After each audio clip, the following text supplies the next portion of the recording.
अस्सलामुअलैकुम स्टूडेंट्स, मैं क्या हाल है स्टूडेंट। हमने एफएससी पार्ट 1 का चैप्टर नंबर 5 स्टार्ट किया था। तो हमने पिछले लेक्चर में सेंट्रीपिटल फोर्स के ऊपर डिटेल से बात की थी कि सेंट्रीपिटल फोर्स क्या होती है, क्या उसका मैथमेटिकल फॉर्म है, क्या उसकी डेरिवेशन है और क्या उसकी एग्जांपल्स है, और क्या असल में सेंट्रीपिटल फोर्स की एग्जिस्टेंस है, उसका वजूद है, या हम ऐसे ही सेंट्रीपिटल फोर्स को पढ़ रहे हैं।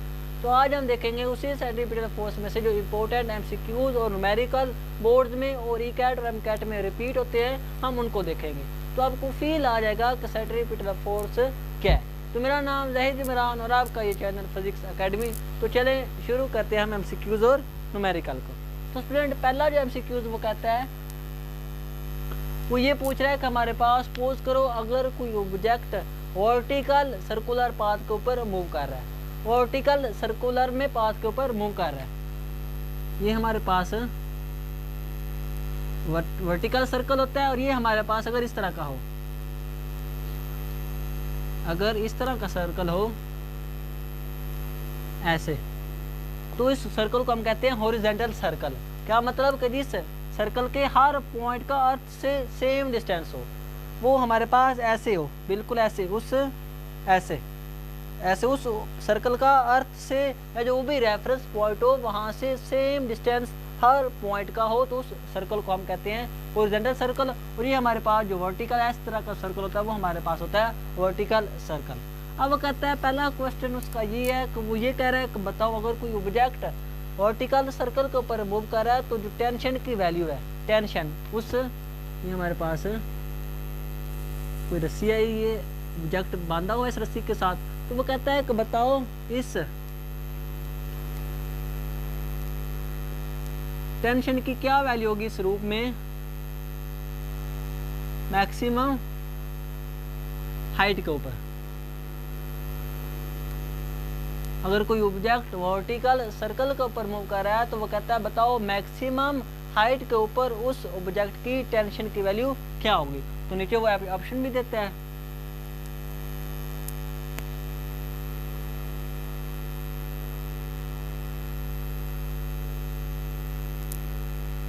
तो ये चार ऑप्शन स्टूडेंट उसने हमें दिए हैं। तो स्टूडेंट, हमारे पास जब भी कोई ऑब्जेक्ट वर्टिकल सर्कल के ऊपर मूव करता है तो मैक्सिमम पॉइंट के ऊपर, मैक्सिमम हाइट के ऊपर जो उसकी टेंशन की वैल्यू होती है वो हमारे पास क्या होती है, 0 होती है। स्टूडेंट, 0 क्यों होती है? क्योंकि टेंशन हमारे पास क्या है, अगर ये कोई ऑब्जेक्ट ऐसे लटक रहा है तो टेंशन हमारे पास ये उसके ऊपर वेट की फोर्स लग रही है। तो इसी वेट के फोर्स के इक्वल हमारे पास इस रस्सी में हमारे पास क्या होगी, टेंशन की वैल्यू होगी, जो कि इस वेट की फोर्स को बैलेंस कर रही है। अब जब हमारे पास ऑब्जेक्ट मैक्सिमम हाइट के ऊपर होता है तो ऐसे हम उसको छोड़ तो वो नीचे आ जाएगा, उसको बैलेंस की ज़रूरत ही नहीं है, तो इसलिए उसमें टेंशन की वैल्यू 0 होती है। नेक्स्ट हमारे पास वो ये कह रहा है कि अगर बिल्कुल इसी तरह टेंशन की वैल्यू बताओ जब कोई ऑब्जेक्ट वर्टिकल सेंटर के ऊपर मूव कर रहा है मिनिमम हाइट के ऊपर। पहले उसने कहा कि इधर, अब वो कह रहा है कि इस पॉइंट के ऊपर उस ऑब्जेक्ट में टेंशन की वैल्यू बताओ। तो स्टूडेंट, हमें पता ऑप्शन हमारे पास यही है।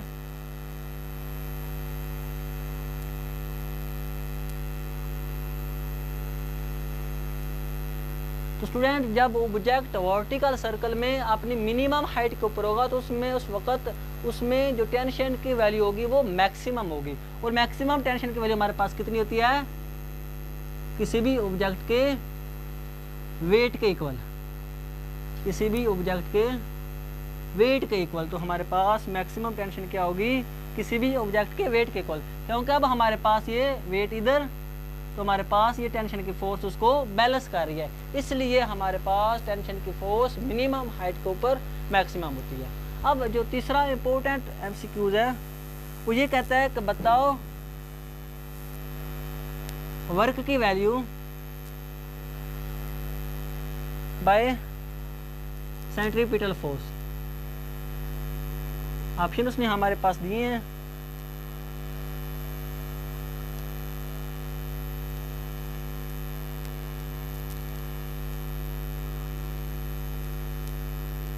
तो स्टूडेंट आपने ध्यान से देखना है कि सेंट्रीपिटल फोर्स की वजह से जो वर्क डन की वैल्यू होती है वो क्या होती है।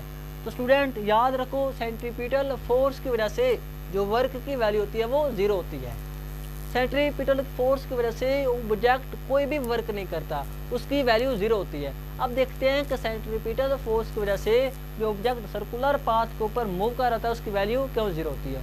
तो स्टूडेंट हमने कहा कि जब भी ऑब्जेक्ट सर्कुलर पाथ के ऊपर मूव करता है तो ये यहाँ से शुरू करता है तो वो वापस उसी पोजीशन के ऊपर आ जाता है, तो इसलिए जो डिस्टेंस की वैल्यू होती है वो हमारे पास क्या होती है, 0 हो जाती है। डिस्प्लेसमेंट की डिस्प्लेसमेंट क्या है, 2 पॉइंट्स के दरमियान कम से कम फासला।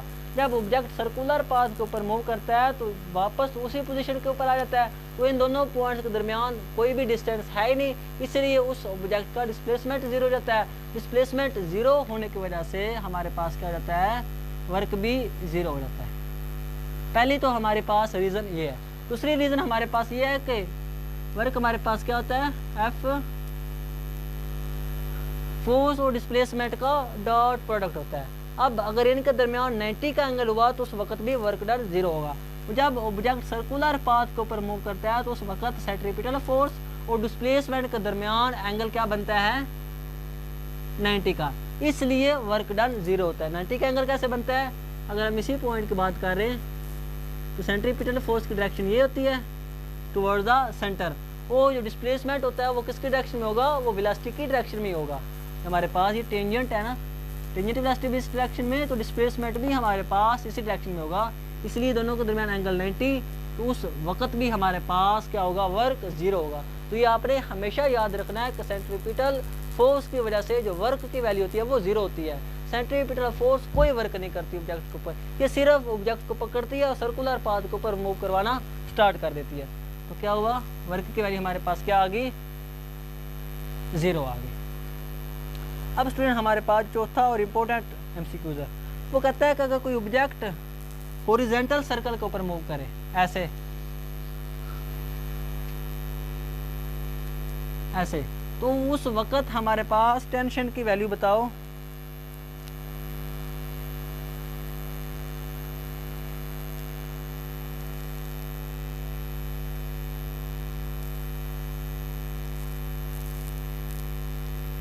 तो स्टूडेंट याद रखना, जब भी ऑब्जेक्ट हॉरिजॉन्टल सर्कल में ऐसे मूव करता है तो टेंशन की वैल्यू हर पॉइंट के ऊपर एक जैसी आती है। अगर कोई ऑब्जेक्ट ऐसे है ना, ऐसे हॉरिजॉन्टल सर्कल के ऊपर मूव कर रहा होता है तो हर सर्कुलर पाथ के ऊपर हर पॉइंट के ऊपर उस ऑब्जेक्ट की टेंशन की वैल्यू सेम होगी। क्यों सेम होगी, क्योंकि हर पॉइंट का रेफरेंस पॉइंट से अर्थ से डिस्टेंस सेम है। इसी सेम डिस्टेंस की वजह से उस ऑब्जेक्ट की हॉरिजॉन्टल सर्कल के ऊपर हर पॉइंट के ऊपर जो टेंशन की वैल्यू होगी वो क्या होगी, सेम होगी, वो हमारे पास एक जैसी होगी। तो ये हमारे पास क्या होगी, हर पॉइंट के ऊपर सेम होगी। ये आपने हमेशा याद करना है। ये इस पर आप एक दफ़ा नोट कर लो या स्क्रीनशॉट ले लो। अब हम देखते हैं इंपॉर्टेंट न्यूमेरिकल को, जो कि सेंट्रीपिटल फोर्स में से बार बार रिपीट होते हैं। स्टूडेंट बहुत ही इंटरेस्टिंग हो, ये न्यूमेरिकल हैं, आपने खुद सोल्व करने हैं ताकि आपको पता चले कि आपके कंसेप्ट कितने क्लियर है। सबसे पहला जो हमारे पास एमसीक्यू न्यूमेरिकल है वो ये कहता है कि ऑब्जेक्ट एक रस्सी के साथ बांधा हुआ है, ऐसे ऑब्जेक्ट एक रस्सी के साथ ऐसे बांधा हुआ है ऐसे, और ये सर्कुलर पाथ के ऊपर मूव कर रहा है, और जो हमारे पास ये हमारे पास है टेंशन, और इसकी डायरेक्शन हमारे पास क्या है, टुवर्ड द सेंटर। अब इतना वो कह रहा है कि ऑब्जेक्ट है, मैस उसका हमारे पास क्या है 5 kg, और इस सेंटर से इसका जो फासला है वो हमारे पास कितना है 5 मीटर का, और ये जो इस सर्कुलर पाथ के ऊपर मूव कर रहा है ये हमारे पास मूव कर रहा है 2 रेडियन पर सेकंड की स्पीड, एंगुलर स्पीड के साथ ये सर्कुलर पाथ के ऊपर मूव कर रहा है। तो वो कहता है कि बताओ टेंशन की वैल्यू क्या होगी इस रस्सी की। तो स्टूडेंट वो पूछ क्या रहा है, वो बता क्या रहा है, वो कहता है कि एक मैस है, ऑब्जेक्ट है जिसका मैस 5 kg है, उसका सेंटर से फासला 5 मीटर है, और वो 2 रेडियन पर सेकंड की एंगुलर स्पीड के साथ इस सर्कुलर पाथ के ऊपर मूव कर रहा है। बताओ इस रस्सी में टेंशन की वैल्यू क्या होगी। पूछ वो क्या रहा है और हमारे पास उसने इन्फॉर्मेशन क्या दिया है। तो स्टूडेंट अगर आपने सेंट्रीपिटल फोर्स का जो पिछला लेक्चर है वो आपने ध्यान से देखा है, तो वहाँ पे हमने एक जो चीज़ है वो बार बार कही थी कि कोई भी फोर्स, सेंट्रीपिटल फोर्स की कोई वजूद नहीं है, कोई एग्जिस्टेंस नहीं है। हर वो फोर्स जिसकी डायरेक्शन टुवर्ड द सेंटर हो, वो वाली फोर्स हमारे पास सेंट्रीपिटल फोर्स बन जाती है। सेंट्रीपिटल फोर्स खुद की कोई फोर्स नहीं है, हर वो फोर्स जो जिसकी डायरेक्शन टुवर्ड द सेंटर हो, वो वाली फोर्स आके सेंट्रीपिटल फोर्स बन जाती है। अब इस केस में हमारे पास टेंशन की डायरेक्शन किधर है, टुवर्ड द सेंटर, और इस केस में टेंशन ही सेंट्रीपिटल फोर्स का काम करेगी। तो हमें टेंशन चाहिए, तो सिंपली हमें क्या चाहिए, सेंट्रीपिटल फोर्स, क्योंकि इस केस में टेंशन ही सेंट्रीपिटल फोर्स का रोल प्ले कर रही है। अब हमें चाहिए सेंट्रीपिटल फोर्स जो कि टेंशन के बराबर है। तो हमें पता है कि सेंट्रीपिटल फोर्स का क्या फार्मूला,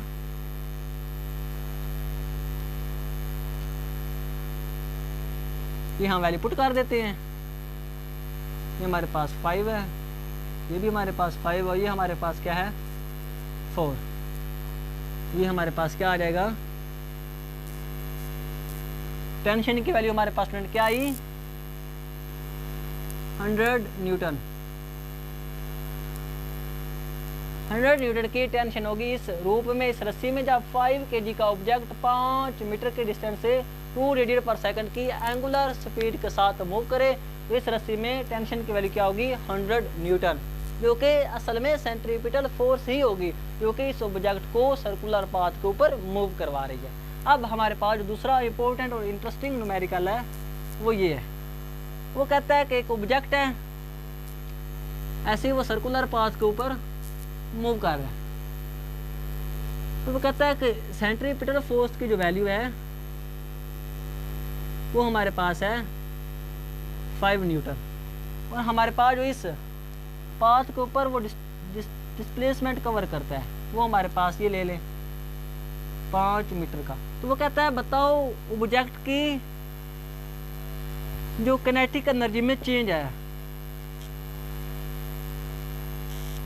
उसकी वैल्यू आप बताओ। स्टूडेंट क्या ध्यान से आप सुन लें, वो कहता है कि ऑब्जेक्ट है जिसका हमारे पास सेंट्रीपिटल फोर्स जिसके ऊपर लग रही है 5 न्यूटन की, और 5 न्यूटन की जब उसके ऊपर सेंट्रीपिटल फोर्स लगती है तो वो 5 मीटर का डिस्प्लेसमेंट कवर करता है इस पाथ के ऊपर। तो वो कहता है बताओ उस ऑब्जेक्ट की किनेटिक एनर्जी में कितना चेंज आएगा। जरी बात है, अब जब ऑब्जेक्ट मूव कर रहा है तो उसकी किनेटिक एनर्जी में तो चेंज आएगा, तो वहीं वो पूछ रहा है कि बताओ इस ऑब्जेक्ट की किनेटिक एनर्जी में क्या चेंज आएगा। तो हमें पता, हमने वर्क एनर्जी थ्योरम में पढ़ा था कि चेंज इन किनेटिक एनर्जी किसके इक्वल होता है, वर्क के। अब वर्क हमें पता कोज एंगल के इक्वल होता है। अब हमारे पास एंगल 0 हो जाएगा FD, तो वर्क की वैल्यू हमारे पास क्या आएगी 4 सेंटीमीटर, फोर्स कितनी है 5, और ये हमारे पास कितना है डिस्प्लेसमेंट भी 5, तो हमारे पास कितनी आ जाएगी ये वर्क 25 जूल का वर्क आ जाएगा।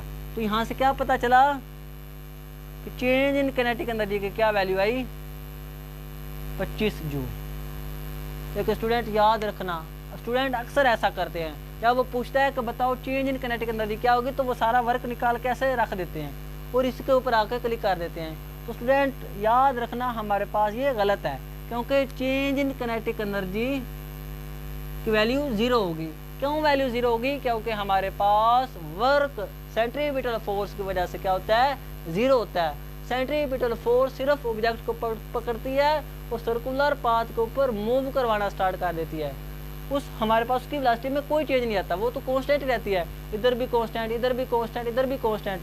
किनेटिक एनर्जी क्या है स्टूडेंट 1/2 mv², ये भी कांस्टेंट, ये भी कांस्टेंट, वेलोसिटी के ऊपर डिपेंड कर रही है ना। लेकिन सर्कुलर पाथ के ऊपर अगर वेलोसिटी कांस्टेंट है तो उसकी किनेटिक एनर्जी भी कांस्टेंट रहेगी, उसमें कोई चेंज नहीं आएगा, क्योंकि उस ऑब्जेक्ट के ऊपर वर्क ही नहीं हो रहा। जब वर्क नहीं हो रहा तो उसकी किनेटिक एनर्जी में भी कोई चेंज नहीं आएगा। वर्क क्यों नहीं आएगा हमारे पास, क्योंकि सेंट्रीपिटल फोर्स कोई भी वर्क नहीं करती, वो सिर्फ ऑब्जेक्ट को पकड़ती है और सर्कुलर पाथ के ऊपर मूव करवाना स्टार्ट कर देती है। ये इंपॉर्टेंट बातें थी सेंट्रीपिटल फोर्स के बारे में जो आपने हमेशा याद रखनी है। तो आई होप इस हवाले से आपके सारे कंसेप्ट क्लियर हो गए हैं। आज के लिए इतना ही, इंशाल्लाह मिलेंगे अगली वीडियो में। ओके, अल्लाह।